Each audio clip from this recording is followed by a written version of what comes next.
hormigas no eligieron la ceguera. Para no perderse, emiten feromonas especiales y se siguen unas a otras, pero a veces se produce un fallo inesperado en el algoritmo de las hormigas, y los insectos comienzan a caminar en círculos. Cada vez más hormigas se unen a las demás. Parece un mosh pit, solo que le falta banda sonora. Pero las hormigas siguen corriendo hasta caer muertas. El círculo gira hasta que los participantes están completamente agotados y solo entonces las hormigas pueden continuar su camino dejando atrás hordas de muertos. Puede durar horas o incluso días hasta que alguien de repente entre en razón y se lleva a los hermanos todavía vivos. William Beebe describió por primera vez este extraño fenómeno en los años 20 del siglo pasado. Encontró un hormiguero de este tipo con un círculo de unos 370 metros. Para comparar, la famosa Torre del Diablo está a unos 100 metros más baja. ¿Te imaginas el tamaño? No solo las hormigas tienen estos problemas. Por ejemplo, los peces también forman esos círculos, pero las ratas enredadas tienen un aspecto mucho peor. Mira esta foto. Parece una especie de arte moderno o el atrezzo de una película de terror. Pero no, son ratas reales que se han enredado por las colas y han muerto de hambre. Una muerte horrible y ridícula. Este fenómeno se descubrió por primera vez en 1564 y recibió el nombre de Rey de las Ratas. Sí, el del cascanueces. Según la hipótesis, las ratas se reúnen en forma de rey cuando sus colas flexibles se pegan con grasa de la piel, excrementos y restos de comida. Esta mezcla actúa como pegamento y puede endurecerse durante el sueño, sobre todo en la estación fría. Cuando las ratas se dan cuenta de que están atrapadas, empiezan a luchar y el nudo se ajusta aún más. Al final, los animales mueren. Hasta ahora, la gente no ha podido encontrar un solo rey de las ratas vivo, y este fenómeno es muy raro. Antes, las ratas que tenían una muerte tan terrible se consideraban una muy mala señal. No es de extrañar, porque donde hay ratas, hay enfermedades. Esto no suele decirse de las arañas. Las arañas son tipos bastante útiles, aunque a la gente no le gustan mucho. Pero esta criatura es realmente desafortunada. Ha sido prisionera durante 20 millones de años. Una vez, la araña se metió en una gota de resina y quedó atrapada en ella para siempre, al igual que este perro. Bueno, por supuesto, no tiene 20 millones de años, ni siquiera 1 millón. Y el pobre animal quedó atrapado no en la resina, sino en un árbol. Pero imagínate lo sorprendidos que estaban los que descubrieron eso. Unos leñadores que trabajaban en el sur de Georgia en los años 80 cortaron un árbol y lo cargaron en un camión. Entonces, uno de los miembros del grupo miró accidentalmente un tronco hueco y tal vez se pusiera blanco. Los restos de un perro perfectamente momificado le miraban desde el interior. Todavía estaba enseñando los dientes. Los expertos que examinaron los restos concluyeron que lo más probable es que el perro persiguiera una ardilla en los años 60 y se quedara atascado en el tronco de un árbol. El animal subió demasiado alto, no pudo darse la vuelta y murió. Pero en lugar de convertirse en alimento para otros habitantes del bosque, el perro se convirtió en una momia. La madera del castaño en el que se quedó atascado impidió su descomposición. El ambiente seco del interior del tronco lo protegió de la intemperie y absorbió la humedad del cuerpo. Y este es un caso único. Normalmente cualquier cadáver es víctima de los insectos, especialmente en el bosque. Los científicos incluso aprovechan su voracidad para limpiar los esqueletos. Algunos escarabajos pueden incluso comerse el cuerpo de un ciervo. Pobrecito. No solo estuvo atascado en la fisura, sino que también se convirtió en comida.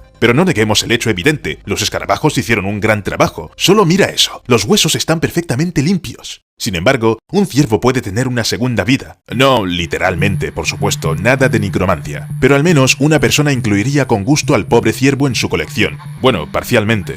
Jim Phillips tiene más de 16.000 cuernos de ciervos, alces y antílopes y encontraba todos los elementos de su colección por pura casualidad. Sin embargo, todo eso le llevó más de 60 años. Pero, ¿cuántos cuernos encontraste tú, exactamente? Este hombre es realmente bueno en la búsqueda. Pero permíteme dejar a las personas con sus extrañas aficiones y volver a los animales con sus extraños hábitos. Uno de ellos es el autocanibalismo. Sí, exacto. Algunos animales se devoran literalmente a sí mismos. Seguro que has visto en alguna parte las historias de serpientes que se dejan llevar tanto por su almuerzo que no se dan cuenta de cuándo acaba la víctima y empieza su cola. En la realidad, todo es un poco diferente. Una serpiente puede realmente empezar a comerse a sí misma, pero solo si toma el movimiento de su cola por el movimiento de la presa. Sinceramente, no sé cuál de estas opciones parece más ridícula. Si las serpientes pudieran sentirse incómodas, se sorprenderían por sí mismas. Pero la situación de este colibrí macho no tiene ninguna gracia. Está a punto de morir de hambre. El metabolismo de estos diminutos pájaros es increíblemente rápido.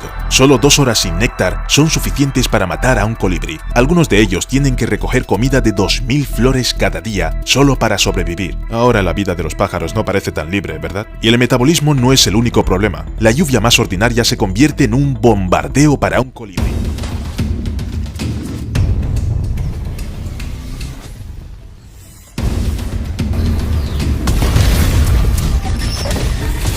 Es imposible no solo comer, sino incluso volar en estas condiciones. Y se pierde un tiempo precioso. Pero imaginemos que el colibrí macho está bien. Y no podemos decir lo mismo de este alce porque se ha convertido en un zombie. No como en una película, por supuesto. No anda en el bosque buscando los cerebros de los otros alces. Pero los suyos están muy mal. Gusano del cerebro.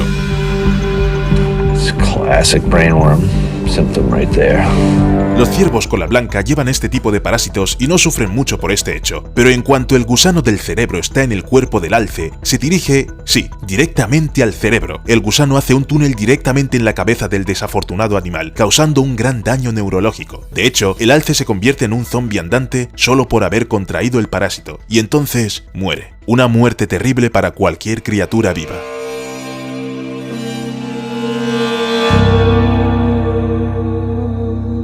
Por supuesto, todas estas características de los animales, sus puntos débiles y fuertes, no aparecen por casualidad. Merece la pena dar las gracias a la evolución o, por el contrario, gritarle algo asqueroso. Y aunque normalmente los cambios tardan miles, incluso millones de años, a veces la evolución da un salto. Los elefantes modernos tenían colmillos desde hace mucho tiempo. Antes de eso, los mamuts tenían colmillos. Así que la naturaleza sabe con certeza que estos enormes animales los necesitan. Los enormes colmillos son una de sus características más reconocibles y una de las principales razones por la que la gente está empujando a los elefantes a la extinción. En el siglo XVI, 26 millones de elefantes vagaban por el continente africano y hoy son menos de 500.000. En los años 60 y 80 del siglo XX, la caza furtiva alcanzó un nivel crítico. Esto se debe a que durante mucho tiempo, la gente simplemente no pensaba que matar animales era algo malo. Por ejemplo, bien conocido, Theodore Roosevelt, 26º presidente de los Estados Unidos, durante un safari disparó a 512 seres vivos diferentes. Entre ellos, también había elefantes. Los animales no morían por diversión, sino para ser exhibidos en los museos y para que los científicos pudieran estudiarlos. Pero, ¿en serio? ¿512? ¿En serio, Teddy? Parece que es demasiado. Ni hablar de los elefantes que aún sufren por los cazadores furtivos. El marfil es un artículo de lujo en el mercado asiático. Cuanto más grandes sean los colmillos, más dinero pueden obtener los cazadores furtivos al venderlos. Más de $1000 por kilo. Los colmillos se utilizan para crear obras de arte, joyas. Antes incluso los utilizaban como material para teclas del piano. Por desgracia, todo esto pone en peligro a los elefantes y los activistas de los derechos de los animales no pueden protegerlos. Y en este punto, la evolución vino en ayuda. En las últimas décadas, en varios parques africanos ha aumentado el número de elefantes que nacen sin colmillos. Es fácil de explicar. Las víctimas de los cazadores furtivos son individuos con grandes colmillos, lo que significa que solo pueden tener crías los que no interesan a los delincuentes. Bastante lógico, ¿no? Sí, la actividad humana simplemente no puede ser ignorada. Incluso si eres un animalito y tienes tus propios problemas de los animales, probablemente hayas oído hablar del muro entre Estados Unidos y México. Su propósito es separar a las personas y a los países entre sí. Pero, ¿qué hay de los animales? La región fronteriza alberga un número increíble de especies diferentes. Hay reptiles, anfibios, mamíferos, y todos ellos no están encantados con la construcción del muro, especialmente los representantes de especies raras y en peligro de extinción. El muro cambiará su área de distribución, reduciendo en gran medida la zona en la que los animales están acostumbrados a vivir. No solo causará molestias, sino que puede poner en peligro su vida. Los animales se verán privados de algunos hábitats, no podrán salir al abrevadero o escapar del fuego. Lo único que pueden hacer para resistir el fuego es huir. Pero, ¿cómo escapar cuando hay un enorme muro en su camino? Incluso un búho enano está en peligro porque vuela a poca altura del suelo.